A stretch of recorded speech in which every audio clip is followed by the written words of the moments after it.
going to be the single most important thing I say today. People don't realize it, but we voted for an open primary in June.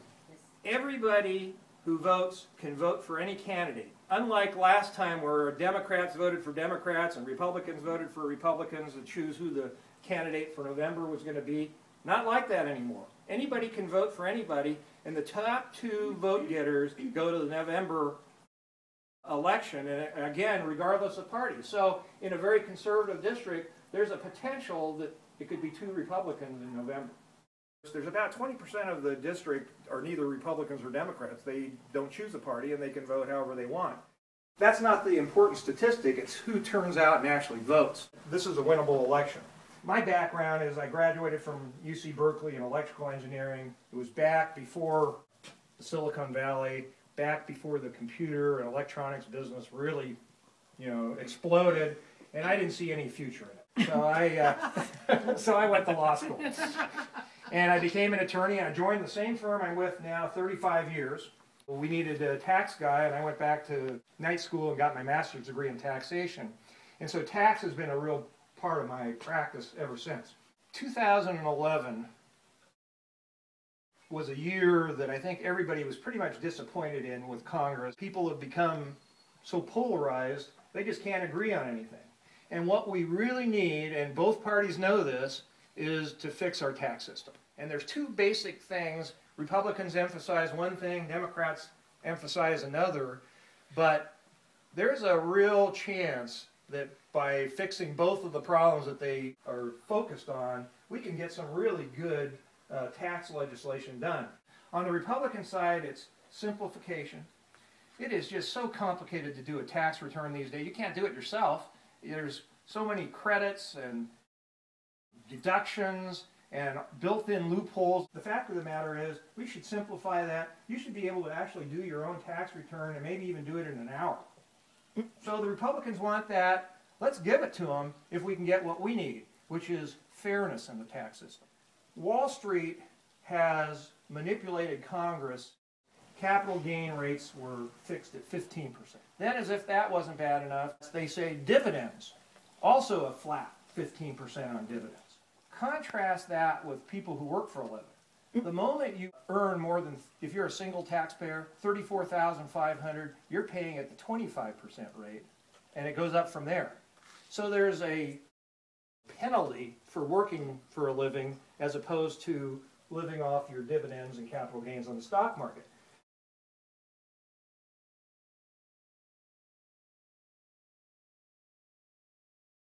In 2009, the 5 highest paid hedge fund managers, between them, earned $13.6 billion. These guys are making 35% more than the lotto payoff in a single year. Most of that money that they earn at 15%. There's something called carried interest. We have given them a tax break. Why should we allow them to be taxed at a lower rate than people who are making around $50,000 a year? It doesn't make sense. 2013 is the year that if we give the Republicans that tax simplification they want, and we get the fairness we want, we can really come up with a system that's the way it should be. That's why I want to be in Washington in 2013.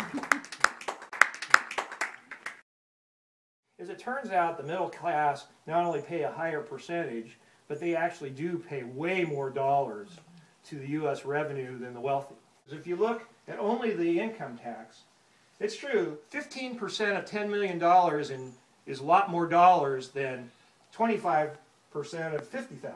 But of the total U.S. revenue, 41% comes from the individual income tax. 41% comes from the payroll tax, exactly equal to the income tax. When you get paid on a paycheck, there's something called FICA, F-I-C-A. They take out roughly a little less than 8% of your paycheck, and your employer matches that until you make $110,000 in 1 year, and then it stops. Let's say somebody actually earned $10 million working a job. Anything over $110,000 was free of the payroll tax. That is a big bonus to the wealthy. Because it's limited to $110,000 or less, it's directed at the middle class.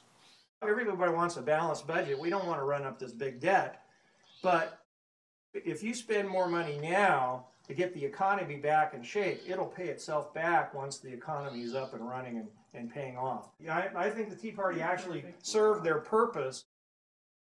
During the early Bush years, where our economy was roaring along, there was absolutely no justification for spending more money than we were taking in. But it happened. And so that was the lead up to where we are today. But eventually, once the economy's back going, we got to balance the budget. Ryan Plan number 1, which was rolled out maybe 6 or 8 months ago, wanted to privatize Social Security and get rid of Medicare. When those Republican congressional representatives went back to their constituents, they found out real quick nobody wants to get rid of Social Security. So they rolled out Ryan Plan number 2, which doesn't mention Social Security. I have bumper stickers in there. My old bumper sticker said Save Social Security, but it says Save Medicare. Medicare is a great system. It's worked. It's popular. One of the things we can do is uncap the payroll tax. So if the payroll tax continues to be taken out of everybody's paycheck beyond $110,000, that goes a long way to solving both the Social Security and the Medicare problem. That month that we pay the health care costs, I don't take a paycheck generally, because that is such a big hit. It's roughly $1,000 a month per employee. For the last 10 years, every year there's been a sizable increase. We've got to do something to stop it. I think Medicare should be for everybody.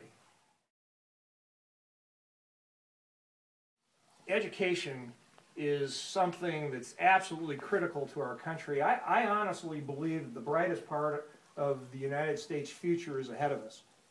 We're throwing the future away by underfunding education. The best example of this is right now we have this really high unemployment rate, but yet there's an unbelievable number of jobs going unfilled because no one has the education to fill those jobs. When I was at Berkeley, we were on the quarter system. My tuition was $150 a quarter.